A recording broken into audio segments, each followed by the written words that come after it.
How are y'all? Good. No, Brother Charlie did you a good job last week teaching chapter 21. And there's an awful lot, but that's still I'm sure that it came out in the end. And that's all that matters. Rhonda and I decided we was going to go to Cincinnati for the weekend, and then people that live in Cincinnati up and left town because they heard we was coming. And no, they had prior engagement down in Kentucky, so I started to say something, but I won't say it. That might sound racist if I do. Anyhow, chapter 22 of the book of Exodus. Chapter 22. I think if what we find in this chapter, what God said to happen to individuals that break the law happen, we'd have a lot less lawbreakers in the land. Right? If a man steal sheep or ox or a sheep and kill it or sell it, he shall restore 5 oxen for a sheep, or for the ox, and 4 sheep for a sheep. Why would God put this stipulation? Think about, in today's prices, I have no idea what an ox cost back in that time, Moses' day. Today, if you would go down and you would buy, let's say, a stalled ox, you're talking $1,200, $1,300 at least just for that ox. Let's say you steal that thing and you take it out down to producers down Gallipolis and they run it through and you get your $1,300. And it's found out, all of a sudden you've got to buy him 5 back. What is God saying by going 5 on this one and 4 on the other one? What is God telling these people? It's not worth it. That's really what God's trying to teach them. It's not worth taking something that's not yours because it will cost you far more in the end than what you ever gained. Stealing don't pay. Stealing don't pay. You know, I'm sure a lot of us have been on jobs where people just carry off things that, they're not going to miss a bolt here, or, these tools, I'll just take this tool home with me. Companies got 5 or 6 of them big pairs of Klein pliers, I need one at the house. That's not how you get things. In our society today, Lord help us, the society of entitlement, that everything is owed to them and nothing has to be worked for, blows my mind. What this is teaching you and I is to work. Him that steal an ox, let him restore 5. Him that stole the sheep, let him restore 4. And God's not done. If a thief be found breaking upon and be smitten, that he die, there shall no blood be shed for him. In other words, if you break into my house and I take my 12-gauge shotgun and blow you back through the door, that's on you. Now I know people all preach that we're living in the days of grace. We're not living under the law no more. The only thing I find that Jesus did with the law was fulfill it. He did not take it away. And that's what so many people today that don't understand the Word of God, they try to say that grace takes care of the penalty of sin. That's what grace does. Right? In other words, there's 2 deaths. There's the spiritual death and there's the physical death. There's the spiritual punishment that that you're separated God from forever. And I want to say this, without God, you're already dead. You don't have, your heart may be beating, you may be walking, talking, breathing, but without Christ in your life, you are dead. D-E-A, dead. Separated from life. And God is life. If the Son be risen upon him, there shall be no blood shed for him, for he should make a full restitution. If he have nothing, then he shall be sold for his theft. In other words, if you steal something, it's going to cost you your life. You will belong to somebody else, one way or the other. All these people that are in prison for stealing, I stand, was it worth it? Maybe they stole a car. Maybe they saw a book of checks laying around and stole that book of checks and went out and had a big weekend. Was it worth it? I promise you, they'll tell you it's not worth it. Be confined in that cell for ever how many hours a day for 2 or 3 years or whatever it may be. It's not worth it. But the sad thing is, when they get out, most of them repeat their same thing because the prisons are, if the prisons were like they were back when we was growing up, you wouldn't be worth them back. But now it's like a hotel. A lot of them know you got your, they tell you what. But, I mean, there's no, they don't make them work. I mean, they shouldn't have to work. They wouldn't lay there have time to cause the troubles they cause when they're in prison because they have gangs in prison, which I can't understand that at all. They pay them to work. Yeah, and to me, I mean, there's so much stuff needs done that they could make them do it. If they worked themselves like they used to, breaking rocks and stuff, they were tired of it. I know an individual that was caught selling drugs, that went to prison, come out, got saved, and is a changed man, and is a good man, works hard, loves the Lord, works hard every day.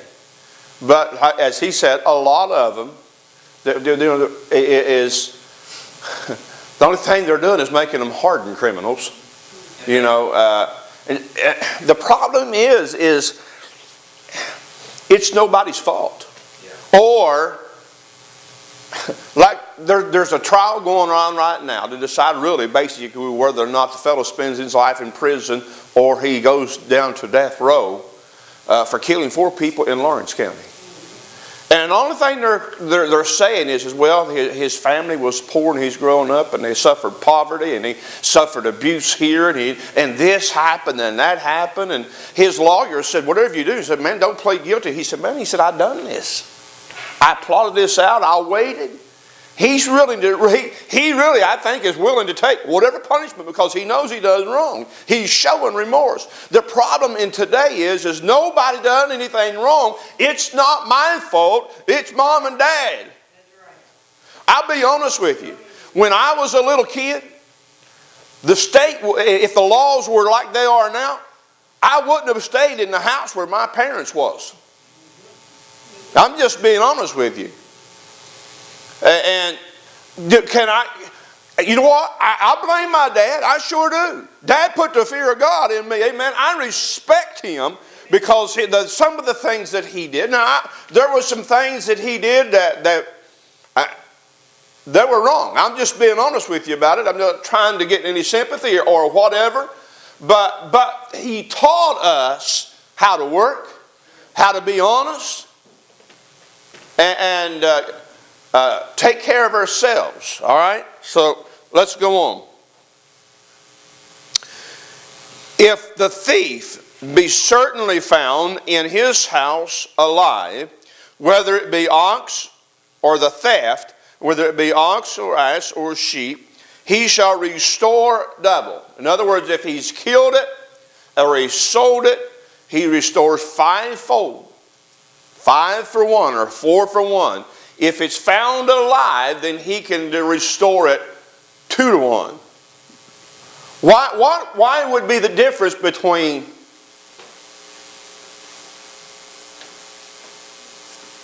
because here's what God's saying is you not only give that man his back, you give him what you have.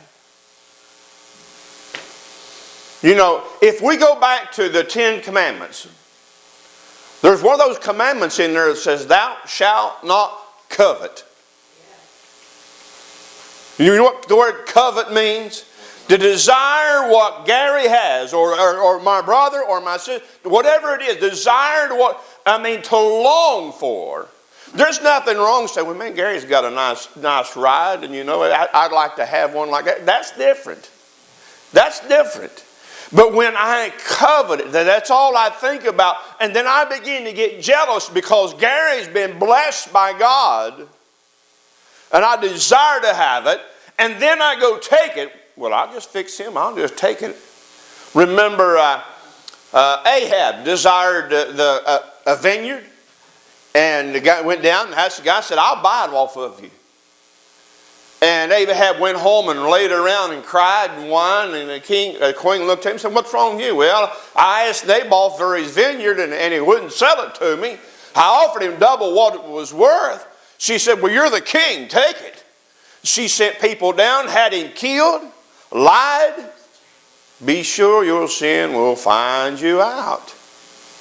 You can get by with it for a while, but eventually it'll get you. Here comes answered prayer through the door.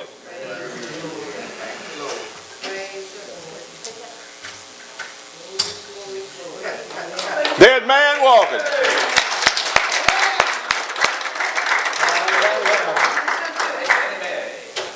We're looking like Fred Sanford with them bibs on, ain't he? Huh? Yeah. Look there, he even got his Colgate smile with him today. Ready to go. Praise the Lord. If a man shall come, cause a field or a vineyard to be eaten,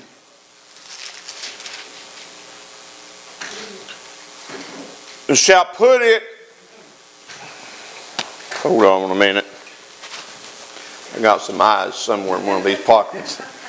I can't read this morning. The sun went down. And shall put in his beast, and shall feed in another man's field, or the beast of his own field, and the best of his own field, or of the best of his own vineyard, shall he make restitution. Notice there's one occurring theme, keeps going on over and over and over here. There's the word restitution. In other words, to restore what was taken or what was lost. You know that's what Christ did for you and I? Amen. What did we lose in the garden? Life. Christ said, I've come that you might have life and have it more abundantly. Now, I know there's a lot of them out there preaching that's talking about money in your pocket, you know, and fancy everything this and that, and you know, if you want 10 pairs of shoes, just claim it. No, we're not to seek after there's nothing wrong with having nice possessions, but if that is your goal in life, honey, you're in trouble. He said, lay up treasures where nor thief nor moth can break through and steal, or moth could corrupt. If fire break out and catch in thorns, so that the stacks of the corn, and the standing corn or the field be consumed therewith, he shall kindle the fire. He that kindleth the fire shall surely make restitution. In other words, if you set a fire and don't contain it, and it gets away from you, you're going to make restitution. Why? You destroyed something that belongs to somebody else. I remember one time helping a fella. He was clearing off a piece of ground across from where I lived. And they cut all them trees down, and boy, we just kept piling the brush higher and higher. And he went and got some tires, and we raked a big fire ring around that. Y'all know what I'm talking about when I say a fire ring? We cleared a big circle out with rakes. There wasn't a stick, it wasn't nothing inside that fire ring. There was only one problem. The wind kicked up as quick as we lit the fire. And it jumped that fire ring. And I'm going to tell you, it raced to the top of the mountain. And by the 2 hours later, it went to the head of the holler across from the house and was coming down the other side. I don't remember actually whatever happened to him or whatever, but we did everything we were supposed to. If a man, 7, if a man shall deliver unto you his neighbor's money or stuff to keep, and it be stolen out of the man's house, if the thief be found, he may pay him double. If the thief be not found, then the master of the house shall be brought unto the judges to see whether he have put his hand unto his neighbor goods. In other words, this fellow's put on trial to find out whether or not this is an inside job.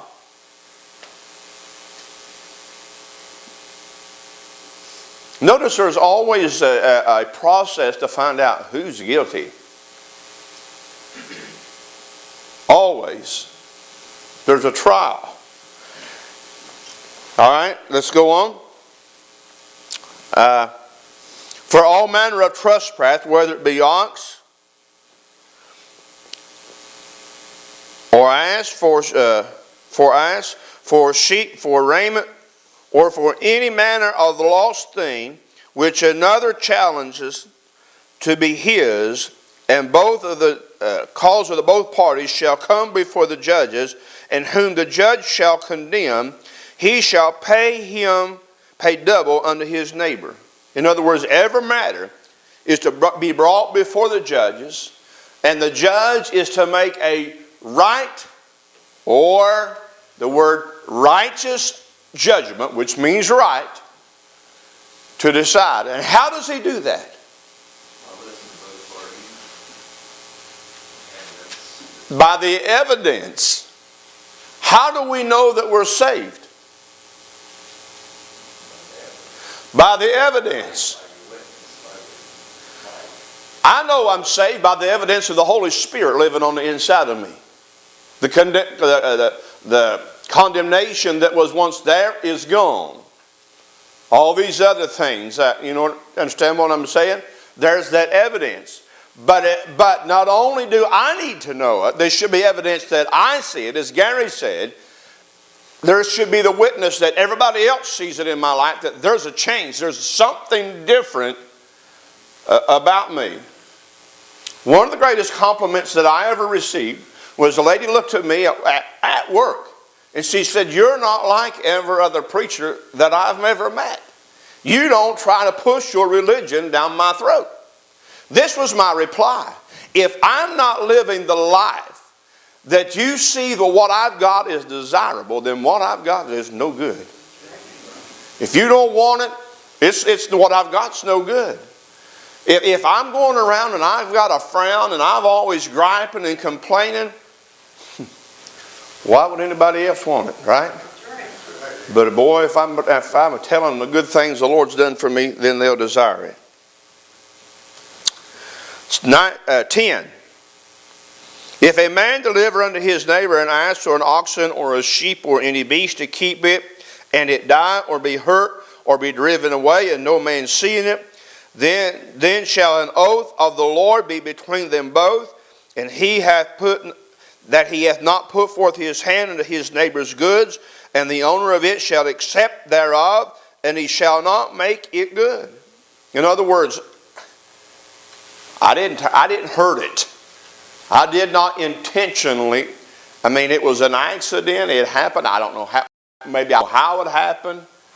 Whatever the case may be, I did. In other words, if you didn't cause the loss of whatever it was.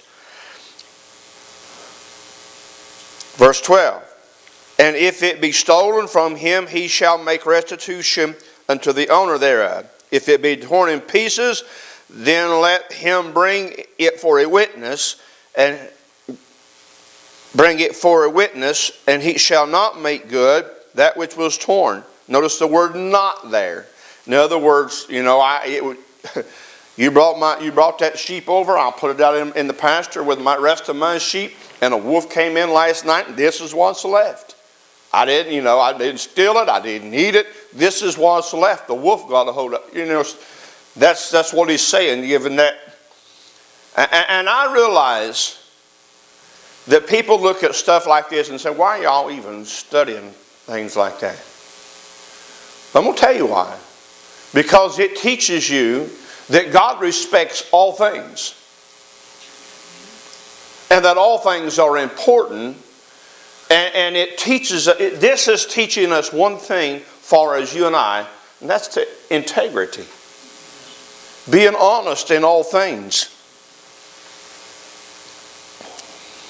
If a man borrow aught of his neighbor, and it be hurt or die, or the owner thereof bring not with it, he shall surely make it good.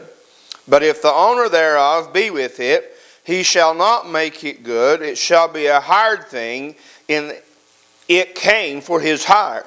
And if a man entice a maid that is not betrothed, and lie with her, he shall surely endow her to be his wife. What does that word endow mean? Agree to do so. Marry, basically. To endow means to bestow, not to her, but to the father, the worth of this daughter.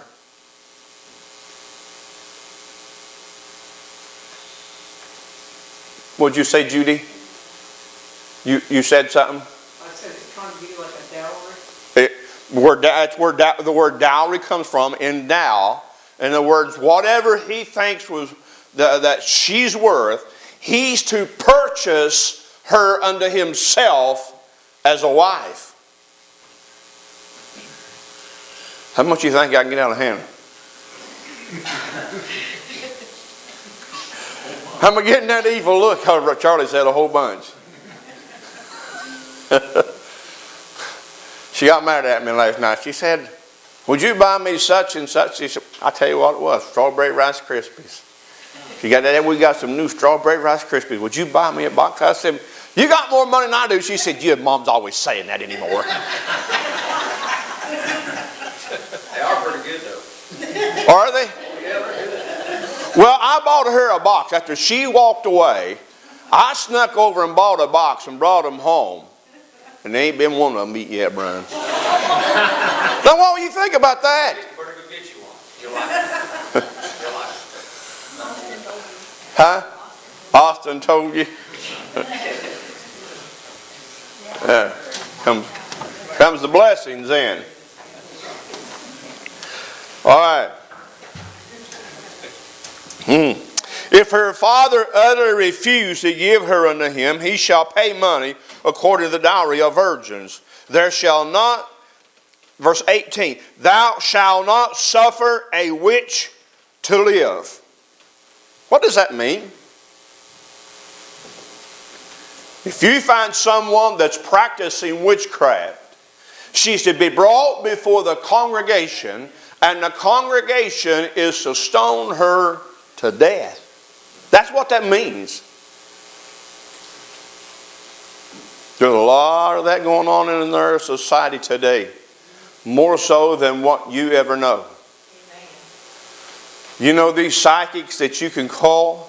Guess what they are? They're witches. These Ouija boards, these palm readers, all these other things out there. Jamie, there's also devil worshippers.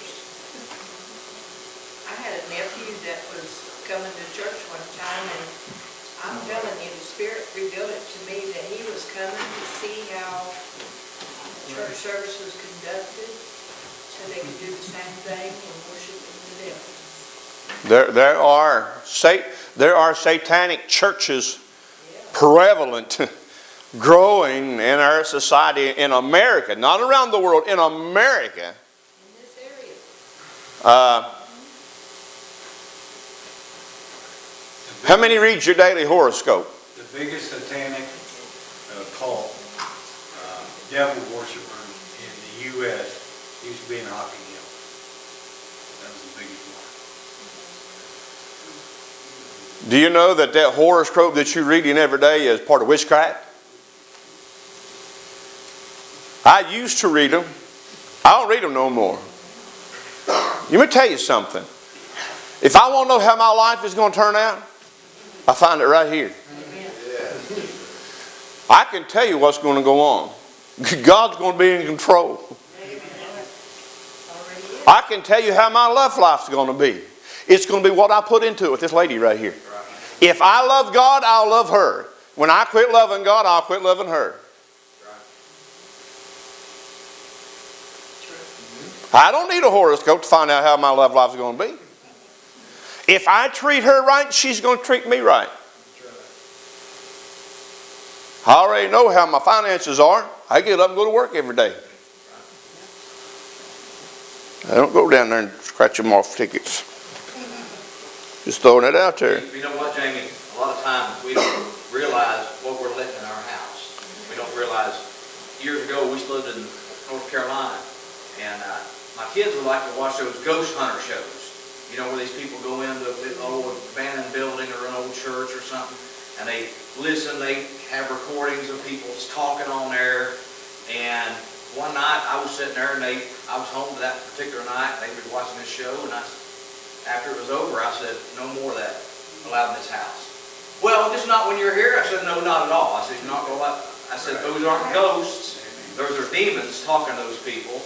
And I said, and I felt it. As soon as the show was over, I felt this, like a strange presence in the house. And I said, "Look, that's not going to be allowed in my home no more.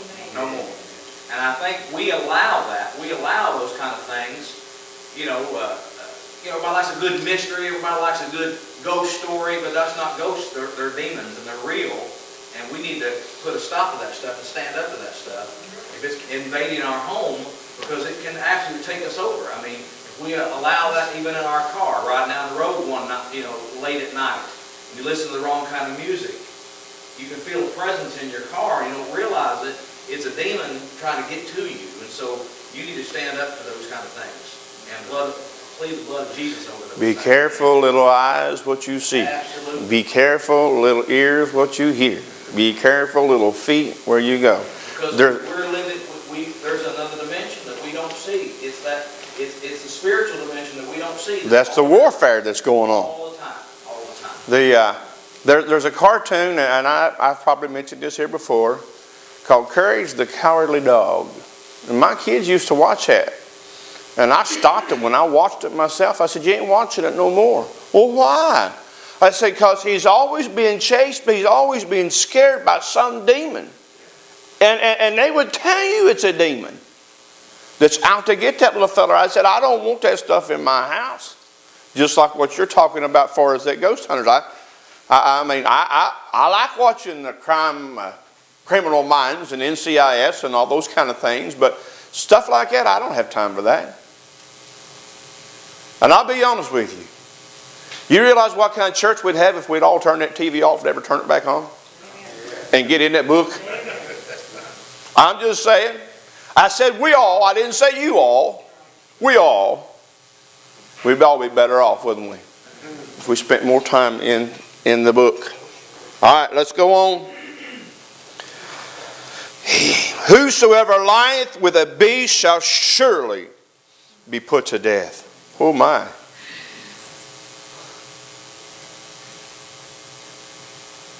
Is God being too harsh? Why is God... these last two verses, he said, "Suffer not a wish to live. And if someone lies with a beast, put him to death." Why? Huh? It's like cancer. If you don't stop these things, it's just like our country. I mean, look at our country. We sort of let everything and anything come in. And now look where our hearts are in people. We don't want God in the schools. We don't want God happening in the churches half the time. So I said, this is the stop. It's like cancer. It's going to be taken out. You can't let it grow because it spreads. Little leaveneth the whole lump. All right. He that sacrificeth unto any god, save unto the Lord, he shall be utterly, 3 times in a row. I want you to understand something. We have a bunch of people in this country that is anti-death penalty. But God's pro-death penalty. When you do the crime, when you're guilty, God said pay for it. Why would God, there's 3 times in a row. Here, I'm going to tell you why God does this, why God says this. Because God knows the very thoughts and the intents of that heart. And if you're out there and you're practicing witchcraft, I'm going to tell you, you're not going to quit. When your heart is evil enough that you're going to lie down or do whatever with a beast. I've heard farmers brag about things and just laugh, and everybody else will laugh with it. And I'm like, you're sick. I mean, that just don't equal up in my book.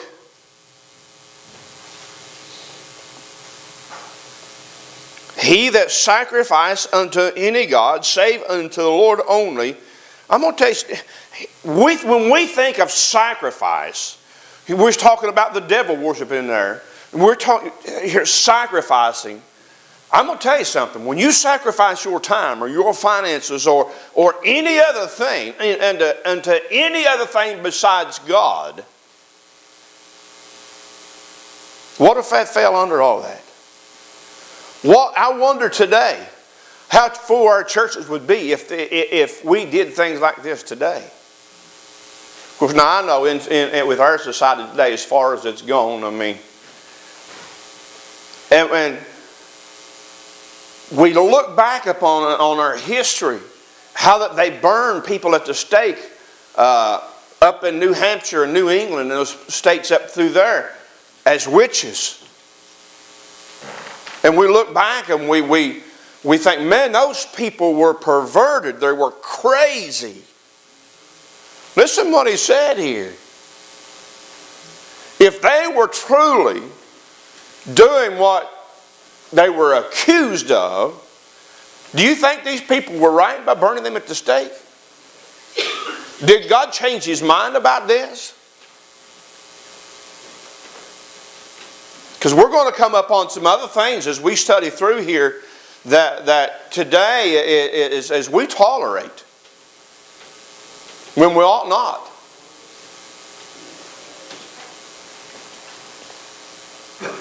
Thou shalt neither vex a stranger nor oppress him, for ye were strangers in the land of Egypt. What does what's he saying here is when he means vex. In other words, don't cause him any trouble. Don't be a burden unto him. Don't take advantage of him. Don't put him under bondage. Or shun him. Or shun him. I've heard people say, well, I just don't have very many friends. You know why? You don't show yourself friendly.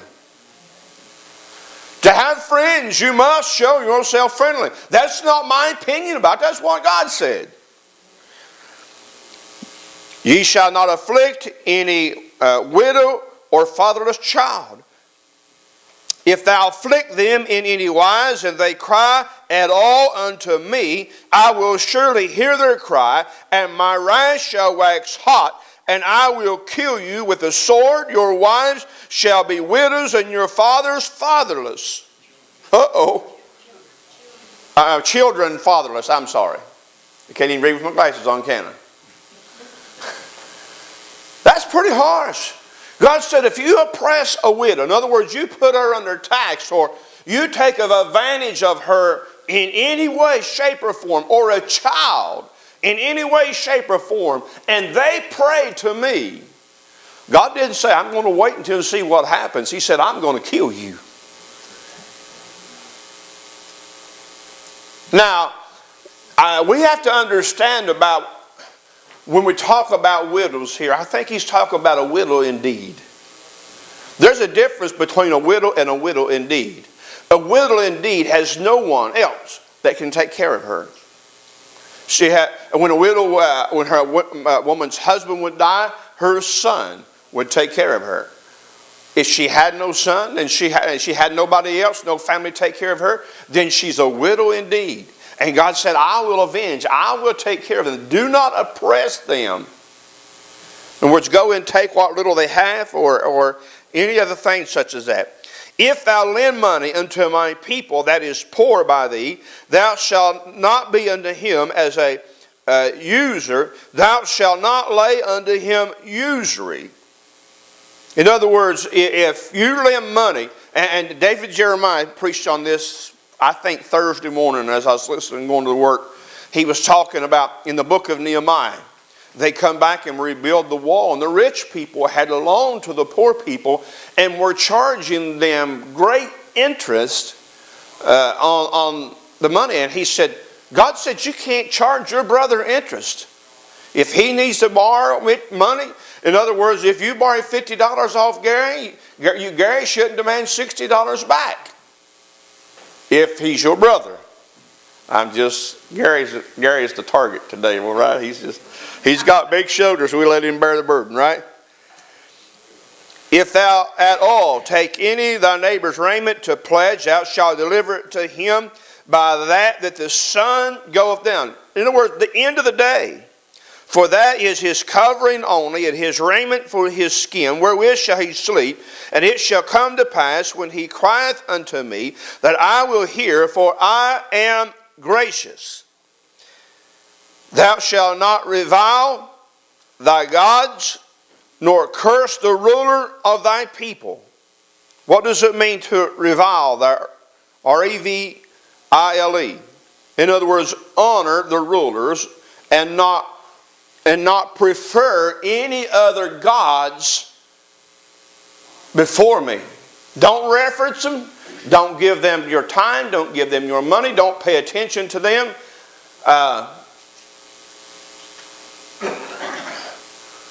We have in our world today, they call it the world church, where all these religions are coming together under one name and under one roof. And now the Bible teaches that there will be one end-time church.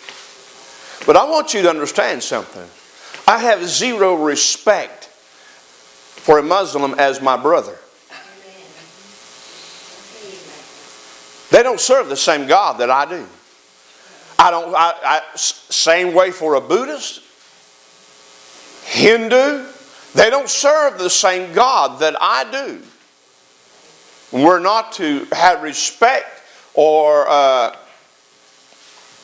not saying that we're to be mean to them by absolutely no means. But will I ever, there are churches in our area that have allowed these others to come in and to stand in their pulpit and pray. I'm going to tell you something. You run me out of this place for that to happen. It ain't going to happen.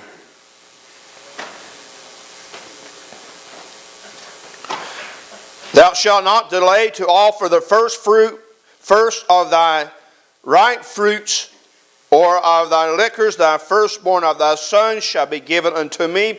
Likewise thou shalt also do with thine oxen, with thy sheep. 7 days shall it be with his mother or dame. On the 8th day thou shalt give it to me. In other words, offer it up as a sacrifice. Yeah, and ye shall be holy men unto me. Neither shall ye eat any flesh that is torn of beast in the field. Ye shall cast it to the dogs. A lot of hard things is said in chapter 22. And it's and it's not because that God is trying to be mean to the nation of Israel. God is trying to teach them that they are peculiar, that they are different, and they're not to entangle themselves or defile themselves with the things of the world. Brian already said it. Be careful what kind of music you listen to, or you let your children listen to, or grandchildren listen to in your own house. I'm going to tell you something. I saw probably 3-year-old last night, no more than 4, sitting there working a phone, but just going through that thing, and after one thing, not after the other. And of course, I went over joking with his grandpa. And I said, you know, when I was little, I said, we didn't have such a things like that. And I said, if they did, I said, I couldn't operate it anyhow. And I said, they can operate it better than what I can. But I'm going to tell you something. We've got a generation coming, honey, that has no people skills. That cannot talk one-on-one, face-to-face. How are they going to know how to pray? To communicate unto God. I'm going to tell you, just FYI, oh God is not a prayer. It takes more than that to pray. Now, does God, when you're in distress, and does God hear that as a child of God? God will hear that. Sometimes your heart is so heavy that the Spirit will pray for you when that's all you can get out, because I've been there and done that. But you all got to understand this as well. But when you're in trouble, that's when you need to pray. Now, I realize we need to pray before all else fails as well. And you'll only be able to pray if you've been praying. I'll throw that out there. All right, let's take a break and we'll come back for our worship.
Bring my crown.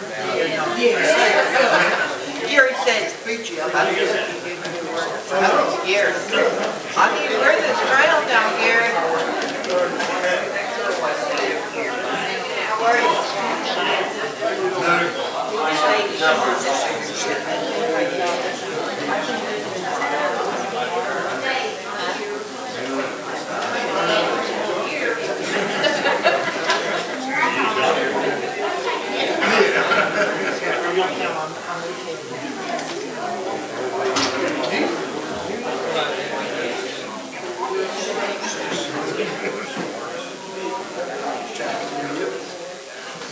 Here's please. Look at that. Oh, I like it. Look there.